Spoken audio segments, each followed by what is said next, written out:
Inteng DIY Powder Works.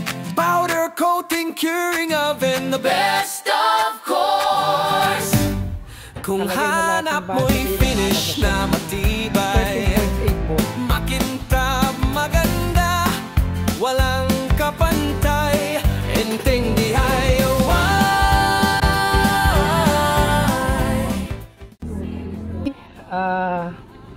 Ito meron tayong baterya, lithium ion phosphate 4, life PO4 kung tawagin in short. Tapos ito kasi ang isang cell na ganito ay dapat 3.2. yan. Ngayon kung bago pa sila, hindi pa nag-balance yung kanyang mga voltage output each cell. So meron ditong 2.9, 3.2, 3.3, mga ganun. Basta hindi sila even. Kailangan kasi pare-parehong 3.2 or 3.3 each cell bago ikabit sa solar power at sa kanyang BMS, battery management system, para balance na balance yung charge at discharge ng battery pag ginamit na sa solar. So ayan.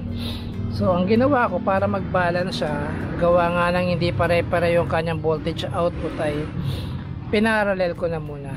Gumawa ko ng bus bar. Ito, bus bar ang tawag dito eh. Ayan, itong parang aluminum na to, binili ko sa Binondo, tapos binutasan ko na lang, kinuha ko na lang yung kada sukat ng kanyang tornilyo, pagtutornilyohan. Ito, kaya yan, pare-pareho sukat niya. Ito, hindi ko na nilagyan ng ng ganito, gawa ng parang din ako magputol, gagamitin ko kasi dito sa isa. Kasi i-divide ko pa, ipagsasama-samahin ko pa to para maging 12 volts. So ito ay merong ilang battery ba to? 24 battery, 24 cell. Ito siya. So para maging 12 volts siya, ay i-divide ko ngayon to sa 6. So 6 na cell, ipaparallel ko siya, magiging 120 Ah kasi each battery ay 20 Ah lang. So pag pinarallel ko siya, 6 na battery, magiging 120 Ah, 3.2 volts. So ngayon pag siniris ko yung 4 na set, magiging siya 12 volts na 120 Ah. Malakas na rin yun, tatagal na rin ang ilaw nito kahit na mag overnight ng ilaw, kayang-kaya ng battery natin ito. So ayan, itong bus bar na to halagang 30 pesos ata isa sa Binondo, kasi 30 pesos 20 pesos per feet. So kinuha ko ay 3 feet. Ayan, andito pa yung resibo eh. Lusot-lusot na, magkano ba? Tingnan natin. Ang resibo ay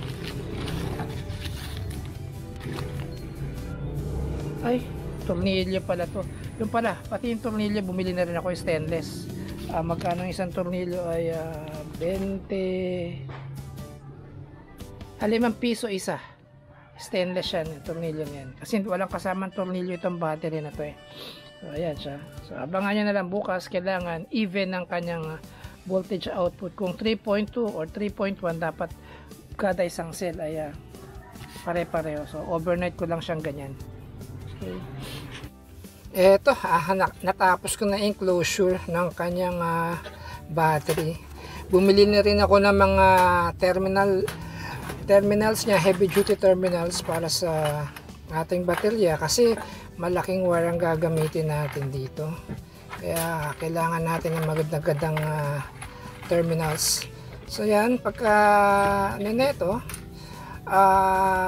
matapos ko lang masukat tong battery kung tama nga bago ko i-powder coat. Ipa-powder coat ko din ito ng ano puti. Ayan, tulad ng dati, taso pa rin ang gamit nating yero dito, mga scrap na yerong sumobra sa oven na ating ginagawa. Ayan, so ipa-powder coat na lang namin yan. Saktong-sakto ang batira dyan. So ayan, okay, magpa-powder coat tayo ngayon.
So yan na powder coat na natin yung paglalagyan ng ating mga baterya. Ang baterya natin naglalagay dito yan Live PO4. Yan. Pang baterya talaga, pang solar panel power. Yan. So dito siya lahat, talagyan ko na lang ng terminal dito, red tsaka black. Yan. Okay, ganda. Ito tayo, no? I-mount ko na itong ating battery casing para sa battery na Live PO4. Tapos ito dati kasi ay dito, ito nakalagay dito, to ay hawakan dati ni mother. Babaguhin na lang natin at kailangan talagang isacrifice at tanggalin kasi dito ko ilalagay yung pinaka battery nga na ito.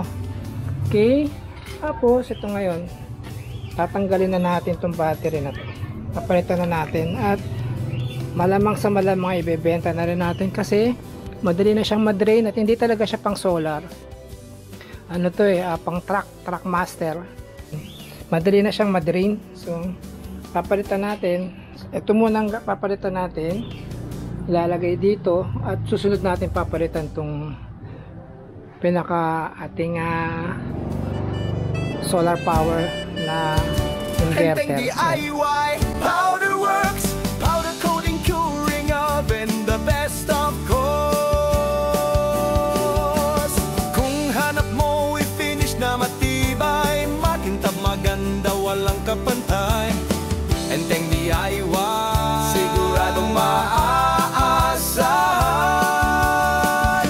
Enteng DIY Powder Works, powder coating, solid ang looks, proteksyon at ganda, sabay-sabay, quality finish na tunay.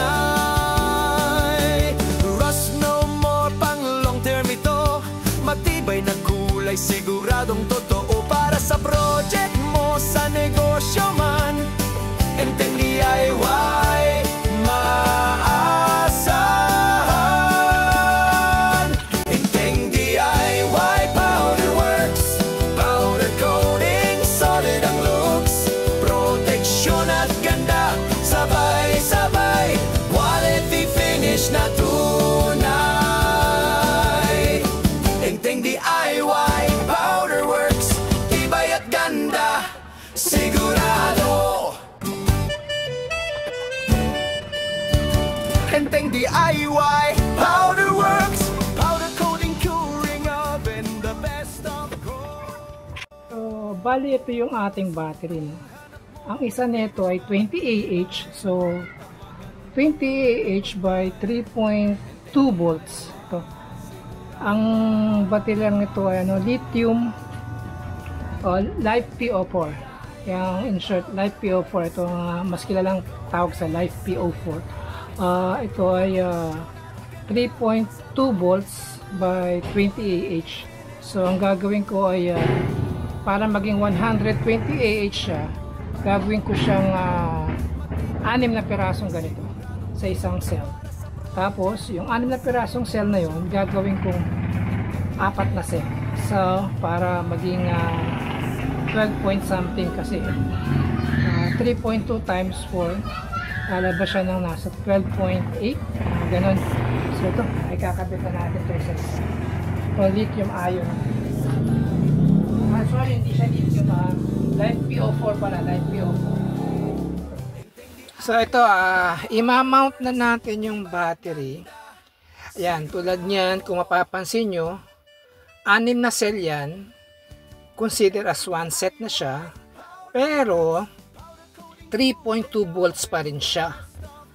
Kaya ko lang siya ginawang 6, 3.2 volts para maging 120 Ah. Yan. So 3.2 120 Ah times 4 kasi 4 na set na ganyang battery ang gagawin ko para maging 12 volts siya. So yan, nakalagay niyan is 3.2 120 Ah lang. So hindi niya pa ma-reach yung 12 volts. So gagawa pa ako ng 3 set na ganyan, 4, bali pang 4 yan nakalagay na yan, para maging 12 volts siya. I-connect ko naman siya ng in series. Ito kasi nakakonect to parallel yung 6 cells na yan, isang set parallel siya, 3.2 volts. So yan, gagawa tayo ng 4 na set para maging 12 volts 120 Ah. So ito na siya, no? Kalagay na lahat ng battery, lumalabas siya ng 13.8 volts. Yan. Pag nagsama-sama yung 3.3 na voltahe niya, lumalabas ito ng 13.8 volts. Yan. So positive, tapos ito ay negative. So yan, 13.25 volts. So tamang-tama siya. Okay, so naabot na tayo magdidilim at tayo magliliquid muna. Yan. Okay, good na yan. So liquid and blues muna tayo. Okay. So ayan, solar setup muna tayo ngayon, no, ang ating vlog. Next vlog ko ay kung paano naman na maglagay ng BMS battery management system. Matibay na kulay, siguradong totoo.